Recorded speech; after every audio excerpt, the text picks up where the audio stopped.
कि हमें अपनी लाइफ में सब कुछ करना होता है। मीन्स हमें एक टाइम पर पढ़ाई भी करना होता है, और अगर उसी टाइम पर हमने किसी को डांस करते हुए देख लिया है तो हमें डांस भी करना होता है, और अगर हमने किसी को पेंटिंग करते हुए देख लिया तो हमें पेंटिंग भी करना होता है।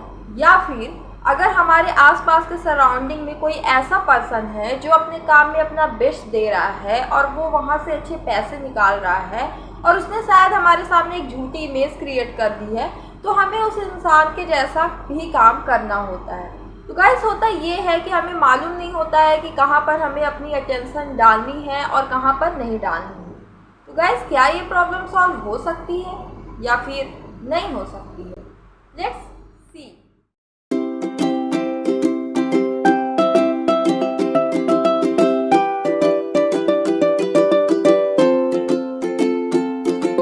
Hey guys, this is Ashwini and today we are talking about that book name is 18 Minutes.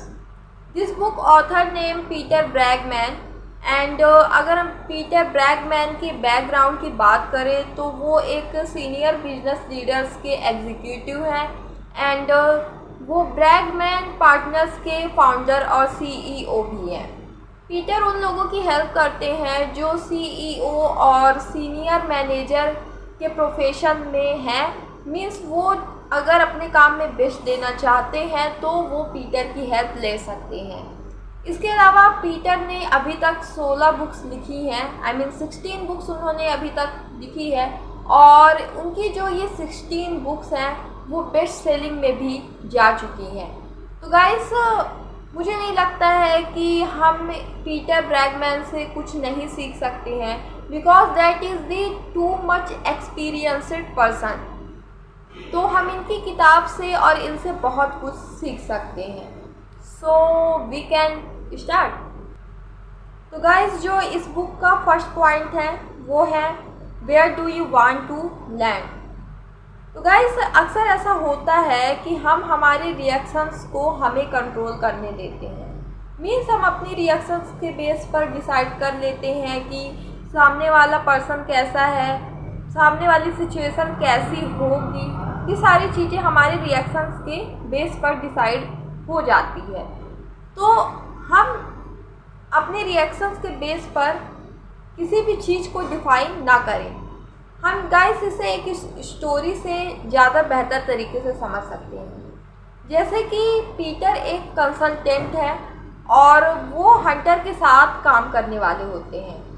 Hunter की कंपनी में काफ़ी सारे केस चल रहे होते हैं, जिस वजह से हंटर पीटर के साथ काम करने से मना कर देते हैं।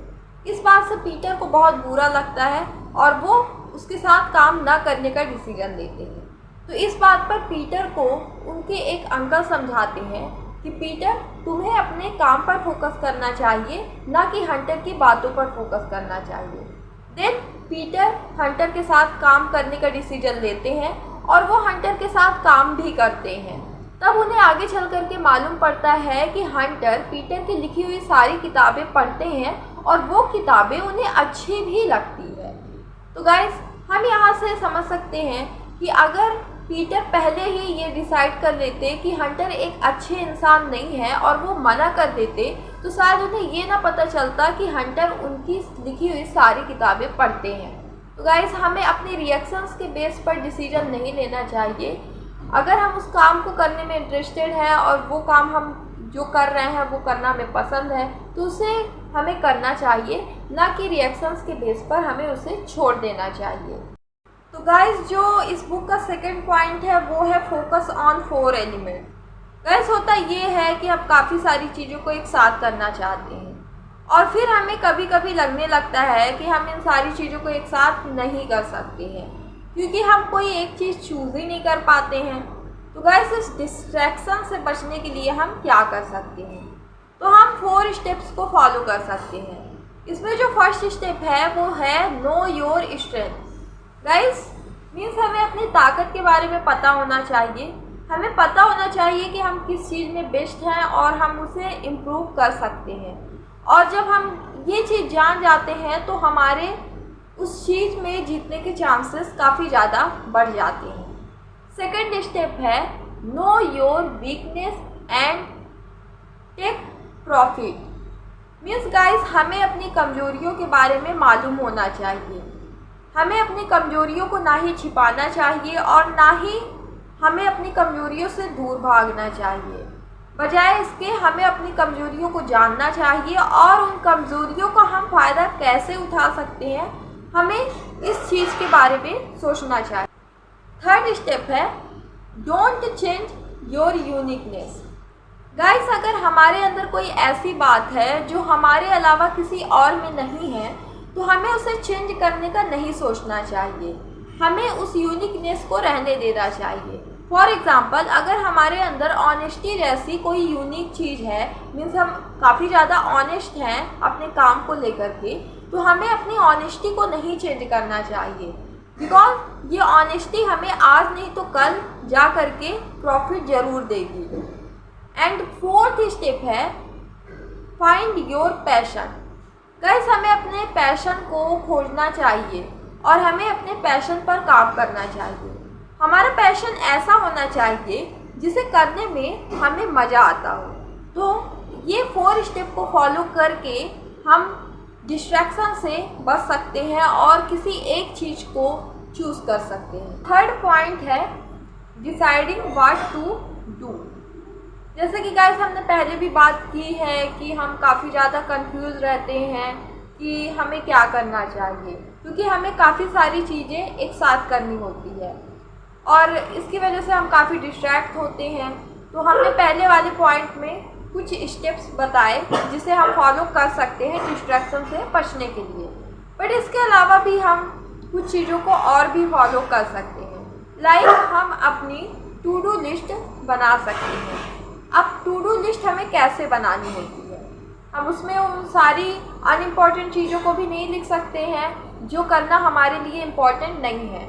तो हम टू डू लिस्ट बनाने के लिए उस टू डू लिस्ट में 1 साल के अंदर 3 ऐसे काम लिख लेते हैं, हमें लिखना होता है जो ये तीनों काम हमारे कैरियर से रिलेटेड होते हैं और 2 हमें ऐसे काम लिखने होते हैं उस टू डू लिस्ट में जो कि हमारे लाइफ से रिलेटेड होते हैं।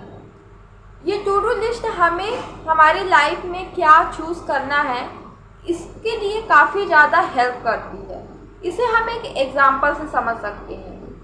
फियोरेला एक मिड साइज टेक कंपनी की सेल्स हेड हैं और उनके पास एक दिन में करने के लिए ऑलमोस्टली 20 वर्क होते हैं, 20 काम होते हैं और वो काफ़ी ज़्यादा कंफ्यूज रहती हैं बिकॉज़ उनको यूएसए की एक कंपनी के साथ अपनी मीटिंग भी फिक्स करनी होती है।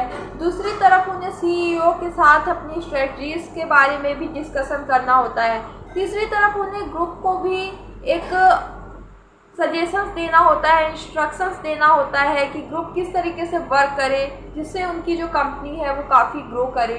और इसके अलावा उनके फील्ड से रिलेटेड और भी कई सारे काम उनके पास करने के लिए होते हैं, जिसकी वजह से वो यहाँ तक कि चैन की सांस भी नहीं ले पाती है। तो इसके लिए वो पीटर की हेल्प लेती हैं। देन पीटर उनको एक टू डू लिस्ट बनाने के लिए कहते हैं।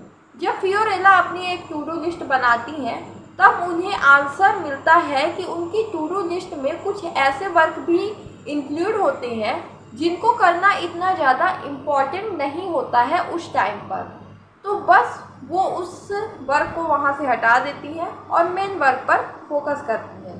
तो गाइस, हम यहाँ से ये सीख लेते हैं कि हमें भी उन कामों को चूज़ करना चाहिए जो काम करना हमारे लिए मोस्टली इम्पॉर्टेंट हो और हमें भी टू डू लिस्ट बनाना चाहिए। 4 पॉइंट है वो है क्रिएटिंग आवर डेली रिचुअल।